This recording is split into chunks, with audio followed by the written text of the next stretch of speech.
Hello cave dwellers, welcome into the cave. It's time to unbox some of the very generous donations that you've sent in over the last month. While I've been moving into this new cave, which is really starting to take shape, as you can see, the new walls up behind me, and you'll see that in the next build video in February. While I've been doing that, you've been sending in your parcels, and normally I unbox these on the monthly live show over on the second channel. But there's so many, I just thought we'd do a separate video this month to charge through them all, and I'm desperate to open them. I can't wait another 2 weeks to open these things. So we're going to start unboxing them now. There's a couple of things I have already opened. The first thing is a Christmas card from the Amigos. Thank you very much to Brent, to Boat, and to Aaron over at the Amigos crew. Great channel, great Twitch streamers, and a wonderful community, the Amigos. So do check them out, and thank you for the kind card. And also I got a couple of really lovely pictures from Amiga Bill, a fantastic streamer on Twitch of Amiga videos and also part of the Guru Meditation YouTube channel. Well worth a visit. And what he sent me is a picture of him and his dad with his Hoffman record. I sent one over to him because he and his dad are both massive vinyl record collectors and Amiga heads. So it was the perfect gift for them. Amiga music on a vinyl record. And there they are, looking very happy. And then here's a picture of the record with a MS Paint signature sent over to him from me and Hoffman. And then he's put it into deluxe paint and made this lovely image as an Amiga wallpaper that he shared with his community. There's his signature, Amiga Bill 2020. So thank you so much, Bill. It's on this lovely thick bit of plastics, and those will look great on my wall. Thank you, Bill. So let's dive into these boxes. We'll just start with what's on the table here and see what we've got to play with this month. The first box is one of several that's come from Philip. He's been very kind in what he sent, but he also redirected some of what he wanted to send to me over to Future Publishing, the old publishers of Amiga Format magazine, because Phil was in possession of a lot of old Amiga Format cover CDs, and I happen to know some of the guys at Future are trying to rebuild the archive because they don't have those old cover CDs anymore, and they wanted to rebuild the collection. So he sent some of that stuff over to them and some other stuff over to me. What have we got here? Well, this looks Amiga-like. Oh, that is lovely. We're off to a great start. Look at that. That is a Cortex Amiga 500 or 1000 8 meg expansion. That's a huge amount of memory for an Amiga. It needs an external power adapter by the looks of things. And it looks like it's got an on-off switch. Wow. That is a great upgrade. We've got the original power supply for it with the Cortex badge on there. We will test that before actually plugging it into anything, but that's good. And it looks like some kind of bracket. A bracket, I wonder what that's for. Doesn't fit around it. Fits around the end there. It must be, I don't know, maybe some kind of adapter. We'll figure out what that is, but it appears we've got all the parts, and that's in lovely clean condition as well. Serial number 444. Thank you, Philip. And that's not the only thing he sent us. Let's put that over there. This also from Philip, and it's incredibly heavy. And when you get a really heavy box like this, you can usually guarantee it's books or magazines. I think that's what we've got here. Oh, more Amiga goodness. It's my favorite. Amiga Format. With an addition on top, which I remember having. It's the Lawnmower Man cover. Lemmings 2. Charlie Chimp. Oh, it's an Amos game. I was going to say, I've never heard of Charlie Chimp on the Amiga. I don't remember that, even though I had the magazine. And Amiga Format Live 93. Is a show, a trade show that they're advertising, and I went to it in 1993. I remember going to that show, and it was a wonderful experience. I bought loads of games on the cheap. It was absolutely packed. It was the first time I think I saw an Amiga 1200. There we go. The world's biggest Amiga fans have persuaded the world's most important Amiga companies to put on the world's best Amiga show. And it was good. Wembley Exhibition Centre. So a huge amount of Amiga Format magazines to really bulk out the collection I've got already. Back in the day, I had nearly 100, I'd say, Amiga Format magazines. That's a hell of a cover. And I came home one day and my dad had thrown them all out. He just thought they were old magazines that I had no use for whatsoever, and that was the end of it. And actually, these are in better condition than the ones I used to have. That is in perfect condition, so thank you so much, Philip. Yes, there was a period in Amiga formats later in life, this is in 1999, when they just started putting buxom ladies on the cover. It never sat quite right with me. It was a lot thinner as well. But obviously the marketing team thought that was the best thing to do. Look how thin that one is. March 2000. I was 7 years onto the PC by 2000. So yeah, sold again. This is all about Gateway being sold. I don't think I ever even saw these editions, these late editions, in the newsagents anymore. I mean, I'm sure they were out there, but my local newsagent gave up on stocking Amiga format by that point. Anyway, lots and lots of Amiga format magazines. These will go in the new reading corner in the cave. Look at these. No way. This looks to be the program, the actual magazine from the show. I didn't know they did a one-off special magazine, but this seems to be what it is. Oh, I'm going to really enjoy reading that. List of all the exhibitions, all the exhibitors.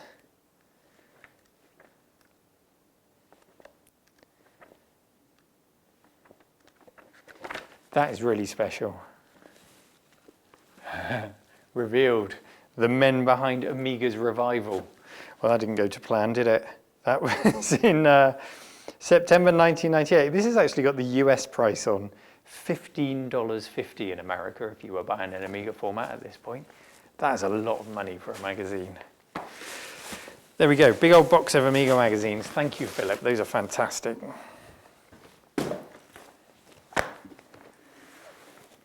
Now, we have a couple of cave dwellers down in Australia. Aidan is one of them, and Chris is another. And Chris has sent this to me. I know what this is.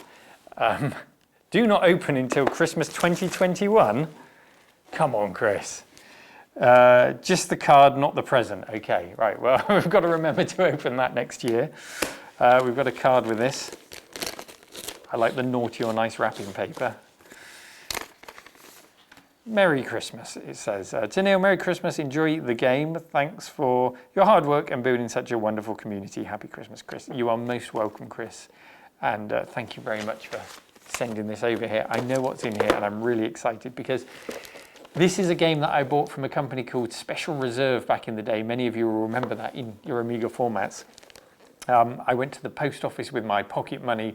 I bought a postal order so that I could send that off to the company to buy it. And it arrived. Yes, it is. It is exactly what I thought it would be.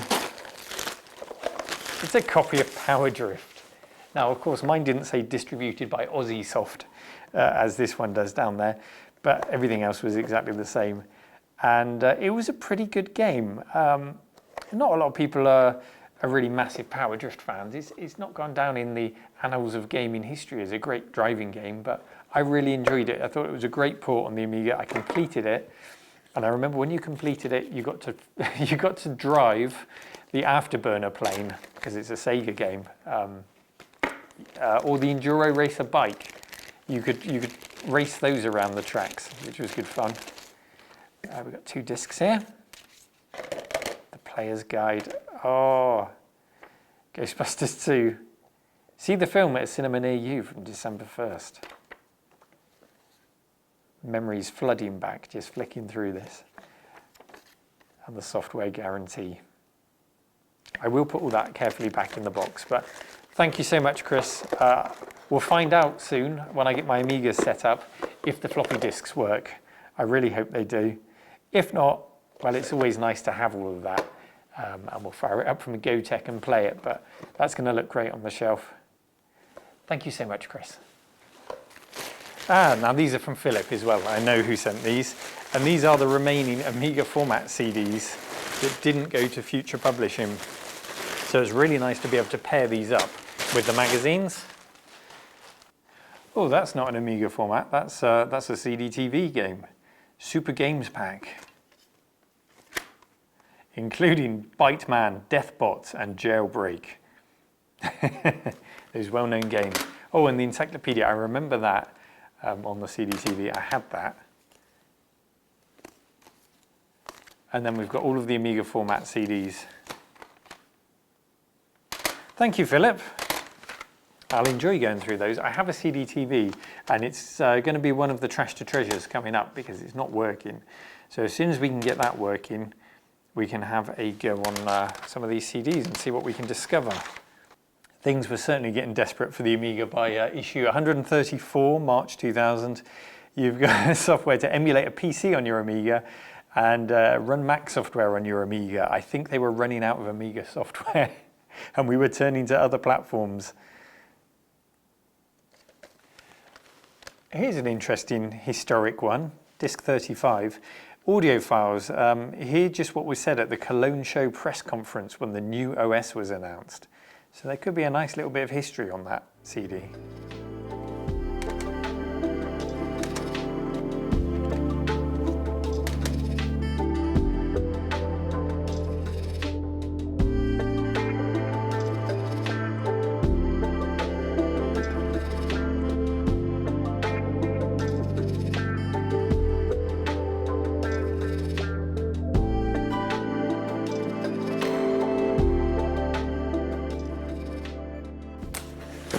This little box, I happen to know, is a gift from my good friend Pete, Mad Pete, who wanted to send a little something over to the new cave.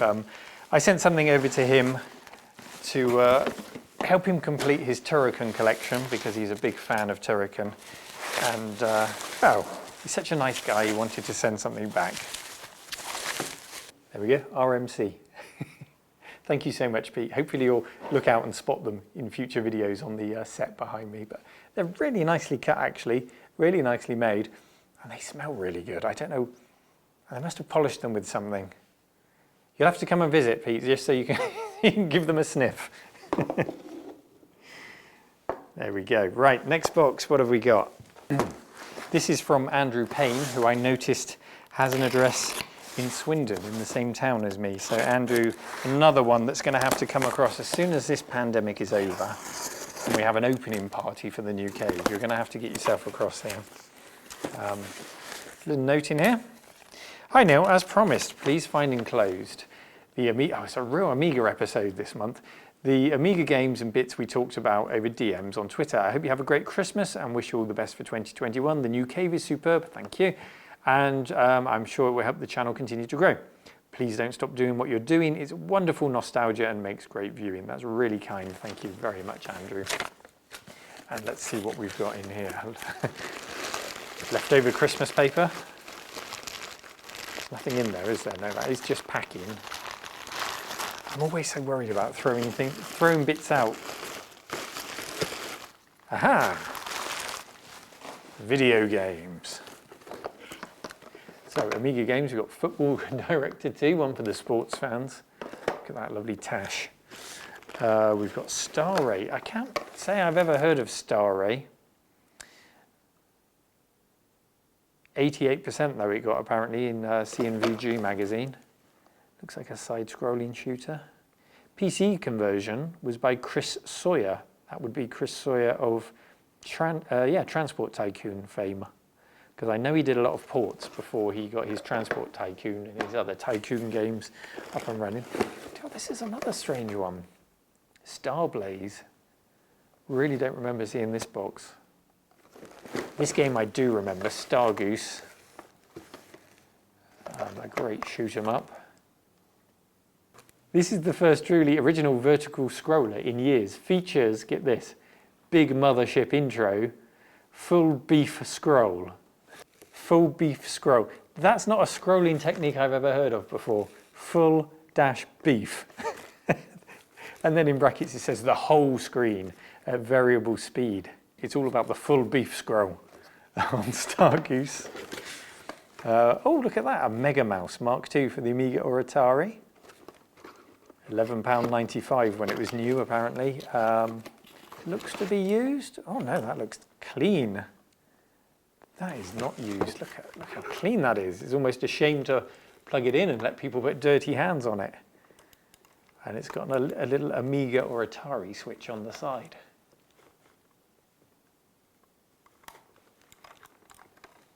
Well, that is a lovely thing to have. Thank you.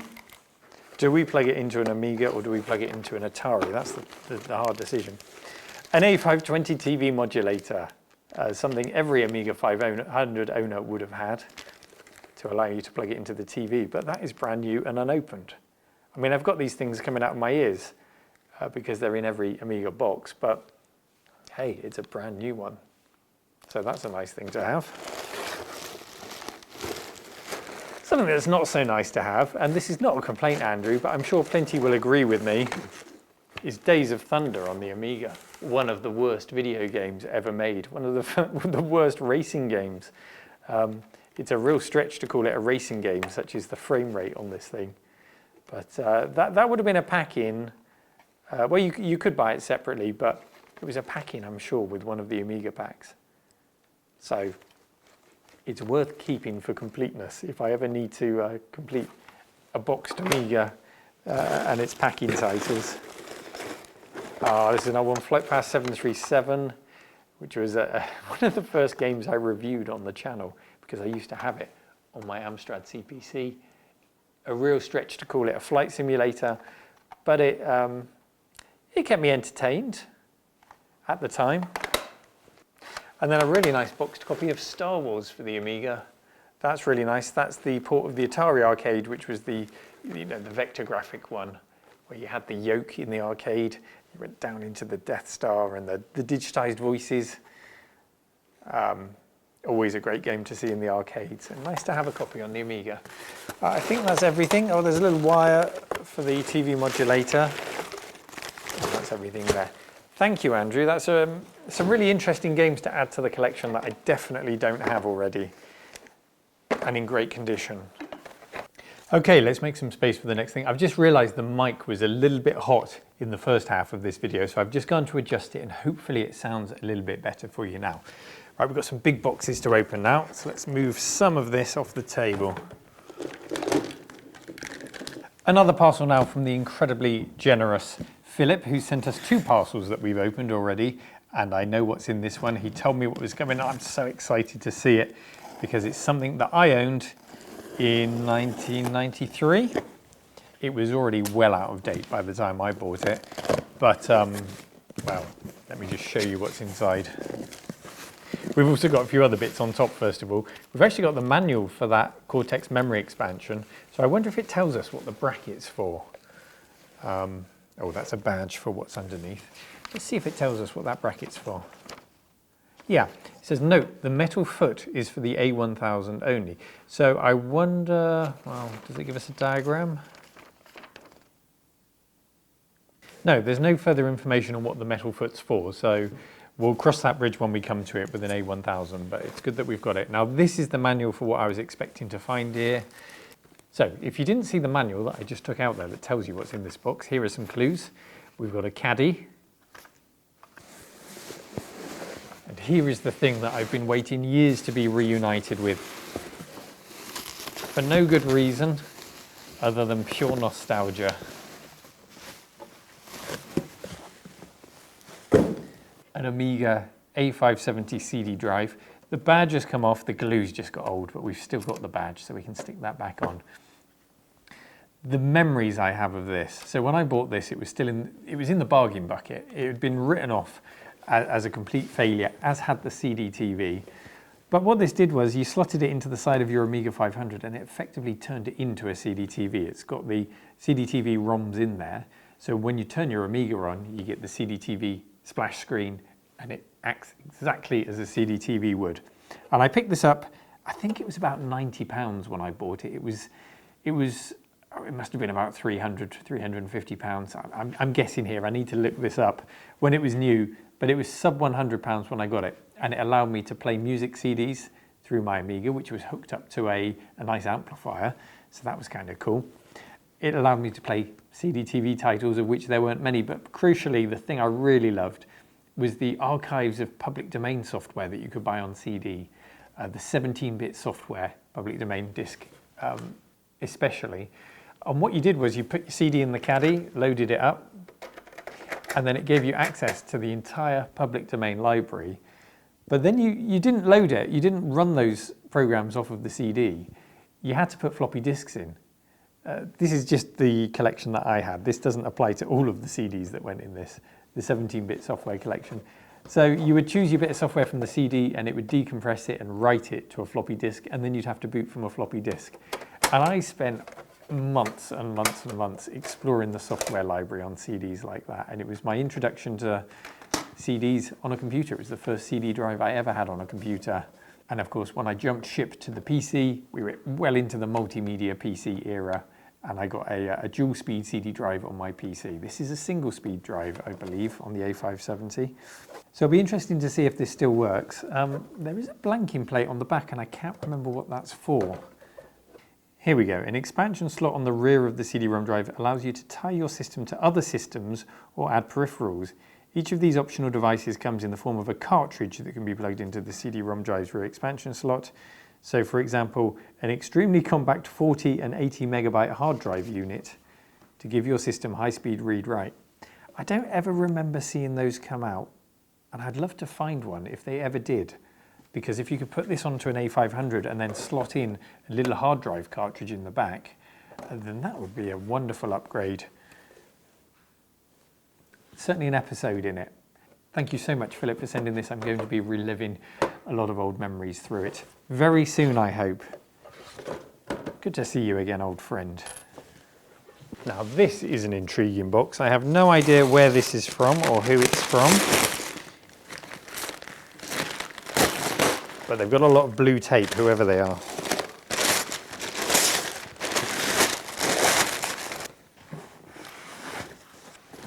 Some kind of backpack. Oh, I know what this is. This comes from a patron who told me they were sending this. They used to do some work for a TV company. And this is some old equipment that they thought I could make use of, especially in this new location here in the mill. Because when I gave you the tour of it originally, the surrounding area is beautiful and the building is beautiful. So wouldn't it be amazing? I think it goes this way around. Wouldn't it be amazing? Look at that, if we could fly a drone around the building. And so they very, very kindly sent this in. It's incredible. It does, I believe it does 1080p, so we can get some good HD video. Well, I'm not sure I'm going to trust myself to fly it.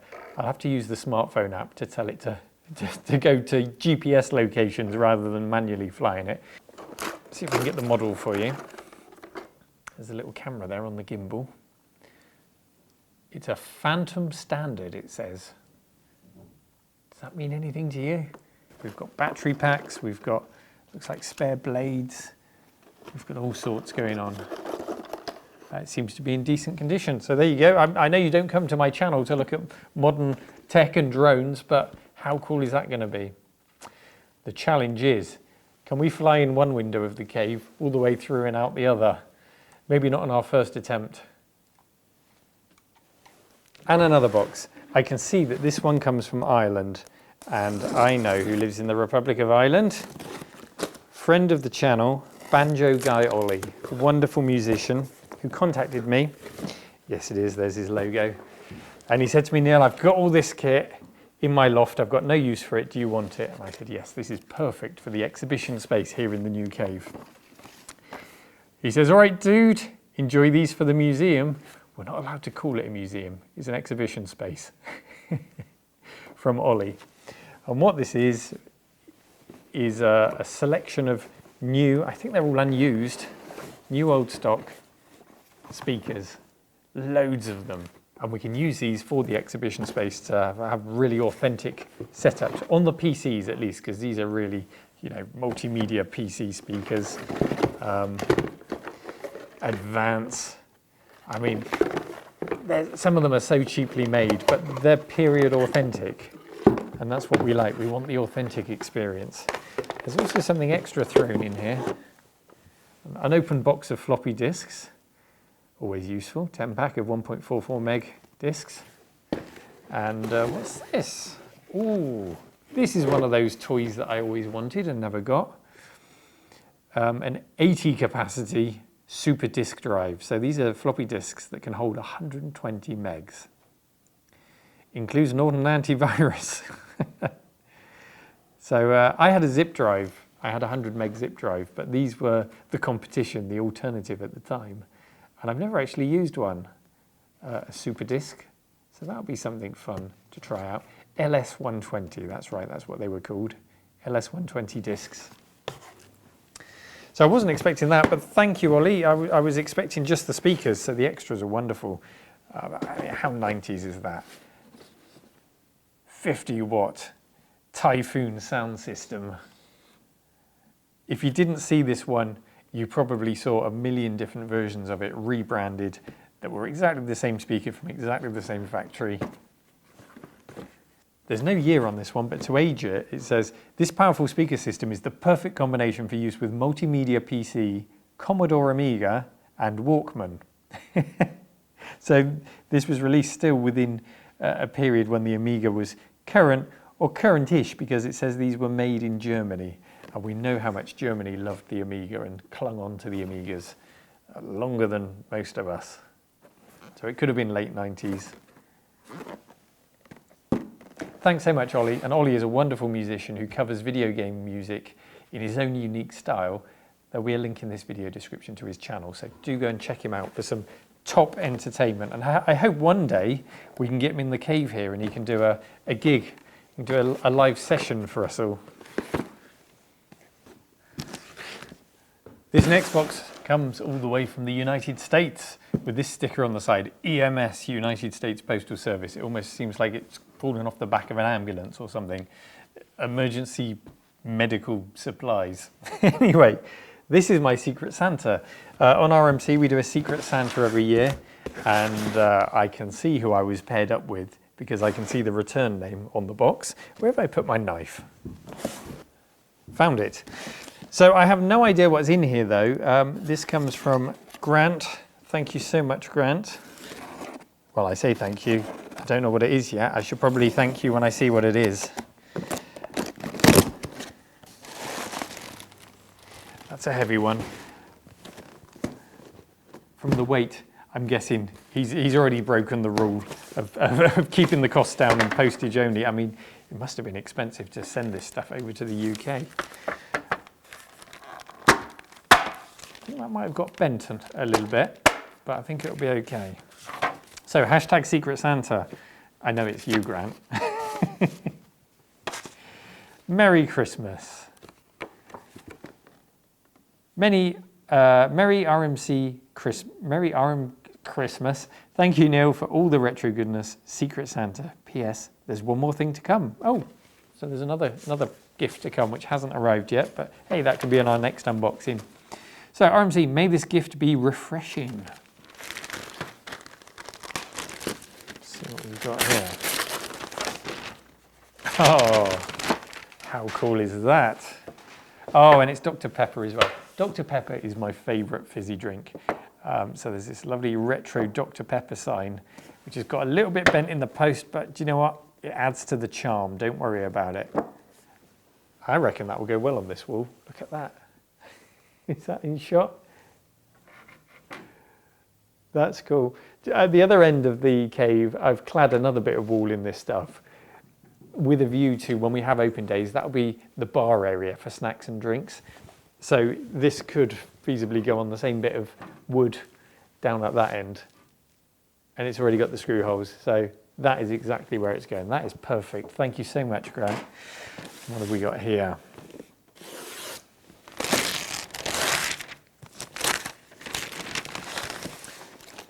This is from Rudy's. Grant is based in Texas, by the way. Never been to Texas. I've been to the US, but I've only done the tourist thing at Florida when I was a kid at Disneyland or Disney World. I can't remember which one's there. I had a wonderful time, but I would love to see a bit more real country. Texas sounds like a good place to go. What is this?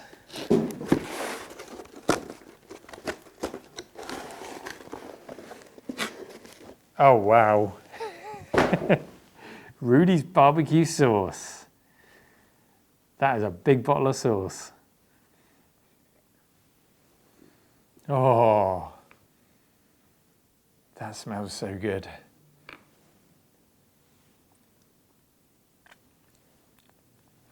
Grant, that's amazing. Oh, it's got a little chili kick to it as well. It has got chili peppers in there. Oh, there's some real heat in that, and that is a wonderful Secret Santa. And there's something else. He says something else is coming. Maybe it's a big old slab of meat. Thank you so much, Grant. Right, we've got one more box, which is absolutely huge, and I think it is what it says it is on the box. So we've got to make some space. At least I'm guessing it is what it says it is from the weight of the box.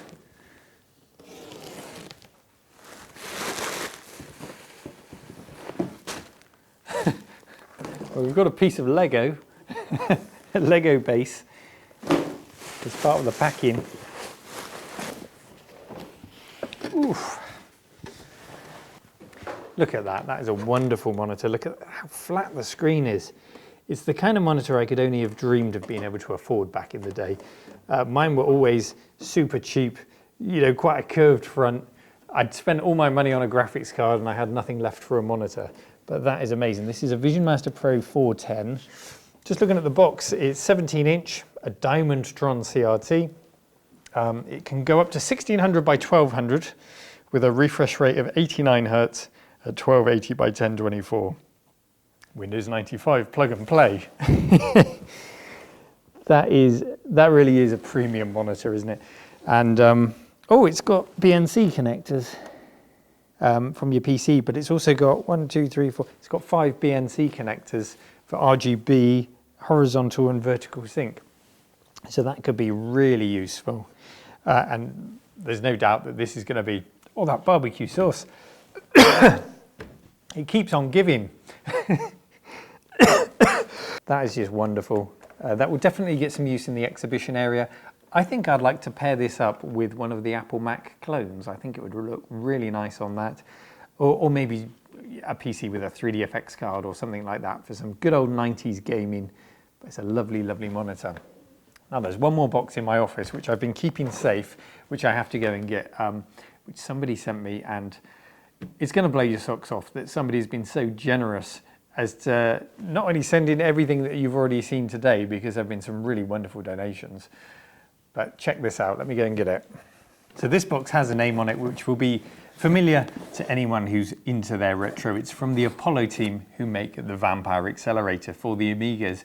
Do you remember I put one in the Amiga 500++ build that I did? Well, in here is an incredible gift from a chap named Peter. Thank you so much, Peter, for sending this in to me. It is the Vampire V4 standalone. It also includes the Christmas bundle that they did at Apollo. So lots of extras, including a USB game controller, the Vampire mouse mat with their lovely logo on there. I do like their logo. Power supply. We've got a light up LED keyboard there. Lots of RGB lighting on the keyboard. I did notice it has a quartz layout on it. So it's a German keyboard. So I may have to swap that out for a UK one, but it will get us up and running. There's the USB blaster, which is the device you need to reflash it or brick it. In my case, I'll make sure I read the instructions before I even open that thing. And then the most important thing in the box, the Vampire V4 standalone. Look at it, so nicely packaged. They've come such a long way, the Apollo team, in the professional way that they present these products and make them. And what it is it's basically the fastest classic Amiga that money can buy. I'll just read a quote from the back here from Dave Haney, who's a former Commodore engineer. And he says, if Commodore had a 68080 CPU, then Amiga would have ruled the world. And yeah, by all my definitions, this is an Amiga. In fact, it's my Amiga now, Dave Haney. So if it's good enough for Dave Haney and he considers this to be an Amiga, then it's good enough for me. Of course, the 68080 CPU doesn't exist. It was never made by Motorola, but the Apollo team have just cranked everything up to the max and created the dream Amiga that was never made by their standards. I cannot wait to get stuck into this. It says on the back, experience 300 times the power of an Amiga 500. It's going to be great. Let me show you it. It's put into this nice metal little industrial looking case. You've got your D9 ports for your original joysticks, USB for your controller and your keyboard, makes it nice and easy. Another USB on the other side, that's for the USB blaster to reflash it. Network, I think it has Wi-Fi. I'll have to check that. I haven't powered this up yet. HDMI out for your video, you've got an SD card slot there, micro SD for your hard drive, and then it's powered by a mini USB cable. Lovely looking device, but why haven't I reviewed this yet, you might be asking? Well, before you get jealous about the fact that somebody sent this in to me, because it's an incredibly generous gift and I don't deserve it at all, but I'm going to try and do my little bit to give back to the community with this. I'm loaning this to Stephen Jones, the man behind the Checkmate case. You will have seen the Checkmate case if you're a follower of the channel. We launched his new Checkmate mini case on this very channel just a month ago. And what I've said to Stephen is, do you want to borrow this so that you can make a proper tray down at the factory that you can sell with your case, so that anyone with a Vampire V4 standalone can just drop it in to your Checkmate mini to have that bigger case. Absolutely doesn't need a bigger case. It's lovely in this form factor. But if you wanted to scale it up to a case that you can put maybe a monitor like this on top of and make it more like a big box Amiga, albeit a mini big box Amiga, then it's lovely to have that option. And Stephen has jumped at the chance. So I'm going to send this off to him. I'm going to be without it for a week when I'm desperate to try it out. And then when we do come to review it on the channel, we will put it in the Checkmate mini case. We'll put it side by side with my Mr. Fusion build that I did, which is in the old Checkmate case. And we can see how they compare, Mr. versus Vampire V4, Checkmate versus Checkmate Mini. And then in the longer term, it'll be a chance for people who come to visit the cave to see those on display and to try before they buy. Try out this new generation of retro, these new ways of experiencing these old machines on reliable FPGA-based hardware. And then they can go away and buy what they think is best, or they can just keep coming back and visiting and playing here in the cave. So that's what I'm going to do with it. Before you start shouting in the comments section, you don't deserve that, I can't believe someone sent that to you. And Peter, thank you so much. And thank you to everyone else who has sent everything in this month. It's humbling and it's a real pleasure. And I can't wait to share more of all of this with you in future episodes. It will all be very well looked after and it will be shared with as many people as possible here in the cave. We'll end the episode with everything laid out on the table on the set over there, just for you to enjoy one last time. As always, thank you for taking the time to watch and take care everyone. Bye-bye.